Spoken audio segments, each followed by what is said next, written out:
voudrais vraiment vous dire encore merci. Merci de votre présence à cette cérémonie. Et vraiment que Dieu nous aide toujours à continuer tout ce que nous sommes en train de faire. Je suis M. Soro, je suis le président directeur général de Bucafé, créé depuis 1997. Jusqu'à aujourd'hui, je pense qu'en août, nous allons fêter nos 30 ans de l'Espresso. Et vous serez encore adjoint à cette cérémonie. Bucafé depuis 2004. Je viens de Soubré. Et moi, c'est les 4 bijoux qui m'ont envoyé ici. Je parle du café, gingembre, la cannelle, le touba et le planteur. En tout cas, c'est des merveilles, c'est des trésors. J'ai bu café depuis 2023. Je vends le café depuis les années 98. Fournisseur et de café et revendeur. Je suis Madame Camara. Je vends du café aussi.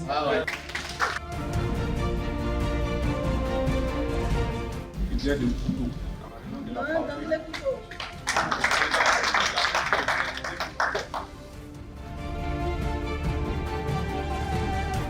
Vous êtes des actionnaires de Bucafé. Il faut que vous sachiez avec qui vous travaillez, nous on doit savoir avec qui on travaille. Moi, quand je rentre dans n'importe quelle région, que je veux faire même un achat dans une boutique, les DAO ne sont pas là. Moi, c'est chez mon client, je vais d'abord. Je lui dis bonjour avant de continuer. On se connaît, on s'est bien présenté, on s'est vu. La deuxième raison pour laquelle j'ai voulu qu'on se voit, c'est que vous-même, entre vous, les responsables de l'Espresso, qu'on se connaisse en nous. C'est pour ça que j'ai dit chacun se présente, parce qu'on ne sait jamais. Mahmoud peut se retrouver à Korogo. La première personne qu'il peut appeler à Korogo, c'est son collègue du café, qui peut être son tuteur, qui peut être vraiment son premier point de réception. Donc, deuxième raison, il faut que vous-même, vous tous, vous connaissez entre vous, il y a une interaction et qu'on s'échange des expériences. La troisième raison, c'est qu'on doit réfléchir ensemble sur les nouvelles conditions de distribution. Parce que nous, on reçoit beaucoup de plaintes. On reçoit beaucoup, ce n'est pas des plaintes inutiles, c'est vraiment des vrais sujets. Quand vous avez Mahmoud à Bembourou, qui commande 1 tonne, et moi j'ai des commerciaux qui vont dans la zone, qui distribuent aussi autour de lui. Qu'est-ce qu'on fait de Mahmoud? On est en train de le grandir ou on est en train de l'affaiblir? Mais quand il remonte cette information, est-ce qu'on peut dire que c'est une mauvaise revendication?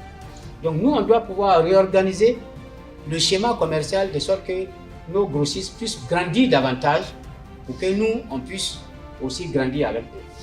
Et ça, c'est une des raisons fondamentales qui me permet de dire qu'il faut qu'on réfléchisse ensemble pour que nous, à un moment donné, on se retire un peu de certains marchés, de certaines zones, et on vous rend plus fort.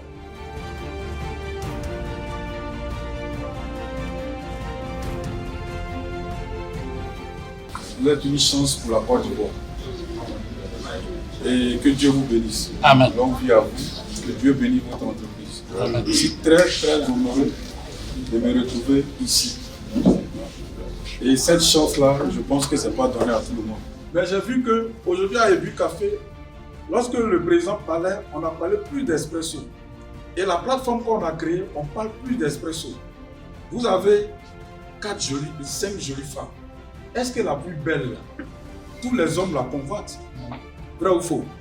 Mais les autres filles, elles sont belles, mais elles ont perdu la confiance en eux. Comment on fait pour leur donner cette beauté-là? Je tiens à remercier particulièrement les producteurs, puisque ceux qui sont à la production là, qui sont au four et au moulin, ils font du bon travail. Donc le Bucafé, tu vas prendre du 1er janvier au 31 décembre, tu es en train de faire sortir dans la machine, ça sort au tac.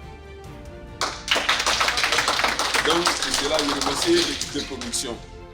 Vous voyez, depuis que j'ai commencé à prendre café avec Ebu, première vente que j'ai fait, ça faisait déjà, je vendais déjà 1 sac par jour à main. De là, j'ai commencé à distribuer 2 sacs par jour.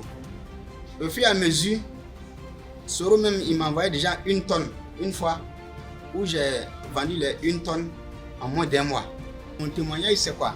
C'est que Ebu Café, j'ai parié 10 fois là-dessus et j'ai remporté 10 fois mon pari que j'ai fait. Il faut ajouter, mes aînés ont déjà parlé, le poids du café et puis le prix du café. Vous voyez, tout le monde vend le café et aujourd'hui, on parle de café. Nous sommes, ça veut dire que vous êtes nos doyens. Aujourd'hui, là, il y a les rivaux sur le terrain. Quand il dit il y a les rivaux, aujourd'hui, il y a des boutiques, quand tu rentres, on te vend le café 1 kg à 1200. Et tout le monde veut faire kiosque. Tout le monde va faire kiosque. Vraiment, il y a le goût. Et puis, il y a la qualité. Mais Ebu Café, c'est la qualité. Donc, la question du prix et la concurrence faite par nous-mêmes, je l'ai brossé un peu, c'est ça que nous, on veut changer avec vous à partir de maintenant. Donc, quand on va finir un peu les recueils d'informations que vous nous donnez, nous, on a une proposition ici sur laquelle on peut s'entendre et on peut dérouler en fonction de ça. Voilà. C'est vraiment le but du jeu. Il ne faut pas que vous restiez dans votre zone et puis on dit non, à partir d'aujourd'hui, voilà comment on va fonctionner. Non, ce n'est pas humain. On vient ensemble, on conçoit le chemin et puis maintenant le déploiement sur le terrain, là, tout le monde est informé. Même ceux qui ne sont pas venus après, on va leur envoyer des informations. Le café, c'est une question d'organisation. Quand vous prenez 1 mois, 2 mois, vous vous organisez, les clients vous connaissent, le reste là, vous êtes assis, peinez à la maison, et même ils viennent prendre du savon. Et la chance de notre café, dès qu'ils ont goûté, il va revenir forcer.